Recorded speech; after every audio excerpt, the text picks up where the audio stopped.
गंगा दशहरा के अवसर पर भव्य आरती का आयोजन नेहरू युवा केंद्र अंतर्गत नमामि गंगे परियोजना भोजपुर बिहार के द्वारा गंगा दशहरा के अवसर पर मोहली घाट बड़हारा में भव्य गंगा आरती का आयोजन किया गया। इस कार्यक्रम में मुख्य अतिथि के रूप में बिहार सरकार के कृषि मंत्री अमरेंद्र प्रताप सिंह एवं विशिष्ट अतिथि के रूप में भोजपुर जिले के कृषि पदाधिकारी विजय कुमार सिंह एवं कृषि वैज्ञानिक केंद्र के वरीय कृषि वैज्ञानिक प्रवीण कुमार द्विवेदी और नरगदा पंचायत के मुखिया नीता देवी के साथ कई गणमान्य लोग और गंगा ग्राम के मुखिया एवं जनप्रतिनिधि उपस्थित रहे।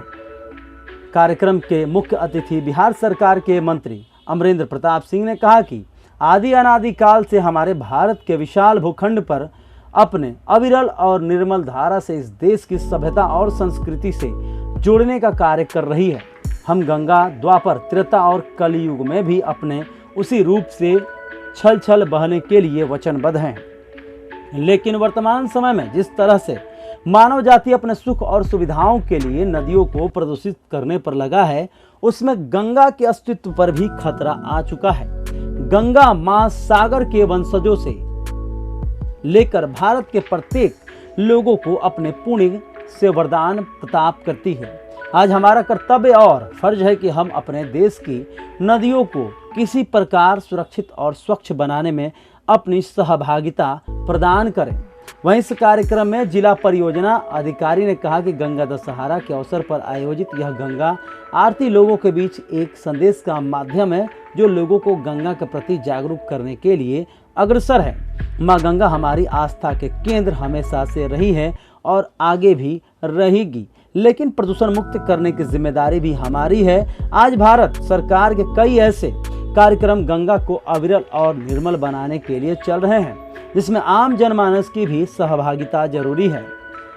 केंद्र के वरीय कृषि वैज्ञानिक प्रवीण कुमार द्विवेदी ने कहा कि गंगा इस धारा की अमृत के समान है जो हमेशा हमें पालने का कार्य कर रही है। कार्यक्रम में गंगा ग्राम के युवा गंगा दूत के साथ अन्य लोग की सहभागिता रही।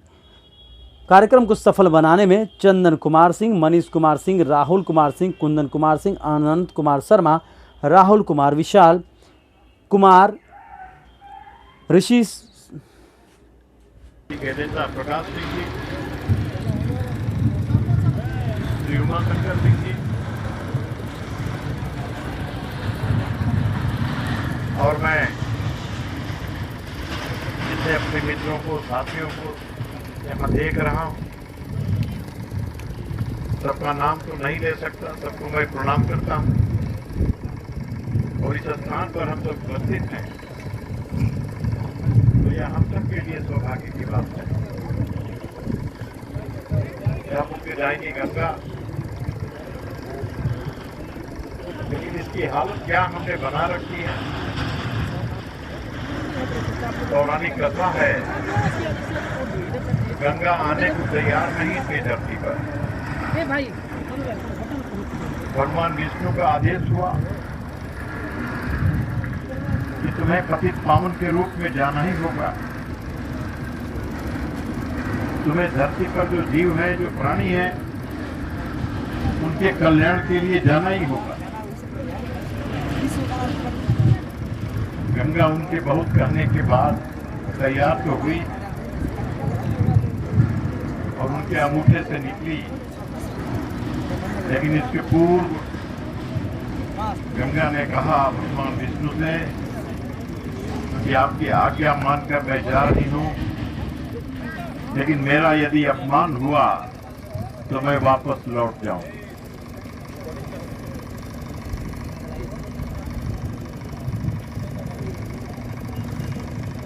भगवान विष्णु ने इसे स्वीकार किया, बोला यदि अपमान होना तो जरूर लौट जाना, लेकिन जाओ। गंगा आई, हिमालय से गोमुख से उतर के और बंगाल के खाड़ी में गई। हम जानते हैं, हमारा पौराणिक इतिहास कहता है कि राजा सगर के 10,000 पुत्र उनकी बलि चढ़ गई। जब गंगा अवतरण हुआ तो उसके धार में वो बह गए। फिर भगवान शंकर से सभी देवी देवताओं ने जब प्रार्थना किया इस सृष्टि को बचाओ हे महादेव। तो उन्होंने गंगा को अपनी जटा में धारण किया। तब वेगवती गंगा का धार कम हुआ और वो गंगा फिर अविरल गंगा इस रूप में वो हिमालय से बंगाल की खाड़ी तक गई।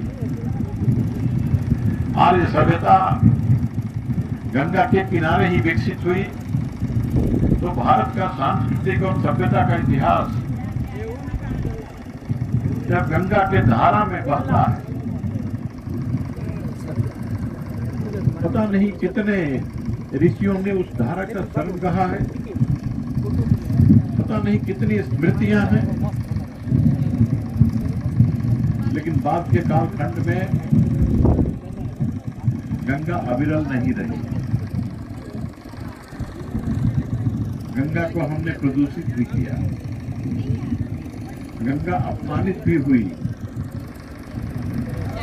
और जब मालूम हुआ, वैज्ञानिकों ने गंगा के पानी का जब जांच किया तो पाया कि वह पानी जो सैकड़ों वर्ष पूर्व जो शुद्ध था, जो निर्मल था, अब नहीं रहा, क्योंकि गंगा के पानी में कीड़े नहीं पड़ते। कहीं कभी गंगा पानी उतना ही शुद्ध, उतना ही निर्मल, लेकिन गंगा के पानी में कीड़े भी पड़ने लगे। जाहिर है गंगा वापस चली गई। गंगा का अपमान हुआ तो यह पानी ही रह गया, इसमें गंगा नहीं। भारत के यशस्वी प्रधानमंत्री स्वर्गीय अटल बिहारी वाजपेयी जी ने संकल्प किया कि गंगा निर्मल और गंगा अविरल हिमालय से समुद्र तक बहेगी और उसका काम हम करेंगे। सरकार ने अपने स्तर पर यह काम शुरू किया। उनके जीवन के बाद इस कार्य को संगठित रूप में भारत के यशस्वी प्रधानमंत्री नरेंद्र मोदी जी ने आगे बढ़ाया। और पहली बार आजादी के बाद पहली बार भारत के प्रधानमंत्री नरेंद्र मोदी जी ने इसका एक अलग मंत्रालय किया। और हम जानते हैं कि उस मंत्रालय ने काम किया और जिस काम की शुरुआत हुआ आज वह फल भी दे रहा। अब तो बड़ी बड़ी योजना नमामि गंगे, और उस योजना से अनेक योजनाएं कई प्रकार की निकली हैं और गंगा को प्रदूषण मुक्त बनाने में उन सारी योजनाओं का काम हो रहा है। प्रधानमंत्री जी ने घोषणा किया कि गंगा के किनारे 5 किलोमीटर दोनों तरफ पूरे देश में हिमालय से लेके बंगाल की खाड़ी तक केमिकल खाद की खेती नहीं होगी। केमिकल खाद से खेती किसान नहीं करेंगे, प्राकृतिक खेती। गंगा के पानी में खेत से जो जहर जाता था उसको बंद करो।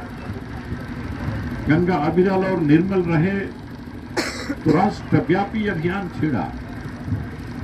स्थान स्थान पर जो सोई श्रद्धा थी जागी और अनेक स्थानों पर आज हम देख रहे हैं गंगा की आरती हो रही है। हजारों एक लोग एकत्रित हो रहे हैं, माता गंगा को प्रणाम कर रहे हैं, अपनी गलतियों के लिए क्षमा भी मांग रहे हैं। और गंगा कैसे अविरल रहेगी, गंगा कैसे निर्मल रहेगी, उसके लिए उन्हें जो जो करना है उसके लिए संकल्प ले रहे हैं। गंगा का पानी दूषित हो, प्रदूषित हो, यदि हर नागरिक यह संकल्प ले ले तो मैं समझता हूं कि मां गंगा फिर से वापस आ सकती है। इसलिए हमने अनुभव किया है पिछले एक साल में, उस पूरे वर्ष में हम लोगों ने अनुभव किया कि गंगा का पानी कितना गंदा दिखाई पड़ रहा था। लेकिन कोरोना काल में जब गाड़ियों की आवाजाही बंद हो गई, जब घर से निकलना लोगों का बंद हो गया, उस दौरान निर्मल गंगा भी दिखाई पड़ने लगी। यह अनुभव में आया कि हमने गंगा को प्रदूषित नहीं किया तो गंगा एक साल के अंदर कितना निर्मल हो गई, कितना साफ हो गई। तो गंगा अविरल रहे, गंगा निर्मल रहे। हम सब गंगा पुत्र हैं, गंगा की संतान हैं। इसलिए हमारा भी कर्तव्य बनता है, हम गंगा को प्रणाम करते हैं। और इस आयोजन में जो हमारे आयोजक अमित जी सहित सब लगे हुए हैं, उन सबके प्रति उनकी जो पूरी टीम है, उनको भी हम धन्यवाद देते हैं। और मैं बड़ा होने के नाते मैं आशीर्वाद भी देता हूं कि गंगा में तमाम उन पवित्र नदियों का भी संयोग है। कई स्थानों पर संगम है, स्थानीय नदियां भी मिलती हैं और हिमालय की नदियां भी मिलती हैं। और ये लगता है कि कोई इस प्रकार का कोई इंजीनियरिंग और उस जमाने के इंजीनियर्स लोगों का ये प्रयास था और उस प्रकार से यह काम किया गया है। स्वर्गीय प्रधानमंत्री अटल बिहारी वाजपेयी जी ने नदियों को जोड़ने वाली योजना भी तैयार की। कुछ नदियां ऊपर में हैं, कुछ नदियां उसके नीचे हैं, कुछ नदियां और ऊपर में हैं। तो इस प्रकार से जो बेसिन है, जो लेवल है, तय करके नीचे के नदियों में यदि पानी कम है तो ऊपर में जो नदी है उसमें पानी है तो उस पानी को नीचे में लाने का प्रयत्न, और गंगा जो दूर भाग रही है तो उस गंगा को भी और निकट लाने का प्रयत्न आज इस संघीय ढांचे में भारत सरकार के साथ अनेक राज्य सरकारें भी कर रहे हैं। तो यह अद्भुत काम एक विलक्षण प्रधानमंत्री नरेंद्र मोदी जी के नेतृत्व में हो रहा है और उनकी यह संकल्पना है। इसलिए इस अवसर पर उनके कर्तृत्व का भी हम स्मरण करते हैं, उनको धन्यवाद देते हैं। गंगा आई, हिमालय से गोमुख से उतर के और बंगाल के खाड़ी में गई। हम जानते हैं, हमारा पौराणिक इतिहास कहता है कि राजा सगर के 10,000 पुत्र उनकी बलि चढ़ गई। जब गंगा अवतरण हुआ तो उसके धार में वो बह गए। फिर भगवान शंकर से सभी देवी देवताओं ने जब प्रार्थना किया कि सृष्टि को बचाओ हे महादेव, तो उन्होंने गंगा को अपनी जटा में धारण किया। तब वेगवती गंगा का धार कम हुआ और वो गंगा फिर अविरल गंगा इस रूप में वो हिमालय से बंगाल की खाड़ी तक गई। आर्य सभ्यता गंगा के किनारे ही विकसित हुई। तो भारत का सांस्कृतिक और सभ्यता का इतिहास जब गंगा के धारा में बहता है, पता नहीं कितने ऋषियों ने उस धारा का शरण गहा है, पता नहीं कितनी स्मृतियां हैं, लेकिन बाद के कालखंड में गंगा अविरल नहीं रही। गंगा को हमने प्रदूषित भी किया, गंगा अपमानित भी हुई। और जब मालूम हुआ, वैज्ञानिकों ने गंगा के पानी का जब जांच किया तो पाया कि वह पानी जो सैकड़ों वर्ष पूर्व जो शुद्ध था, जो निर्मल था, अब नहीं रहा, क्योंकि गंगा के पानी में कीड़े नहीं पड़ते थे। कहीं कभी गंगा पानी उतना ही शुद्ध, उतना ही निर्मल, लेकिन गंगा के पानी में कीड़े भी पड़ने लगे। जाहिर है गंगा वापस चली गई। गंगा का अपमान हुआ तो यह पानी ही रह गया, इसमें गंगा नहीं है। भारत के यशस्वी प्रधानमंत्री स्वर्गीय अटल बिहारी वाजपेयी जी ने संकल्प किया कि गंगा निर्मल और गंगा अविरल हिमालय से समुद्र तक बहेगी,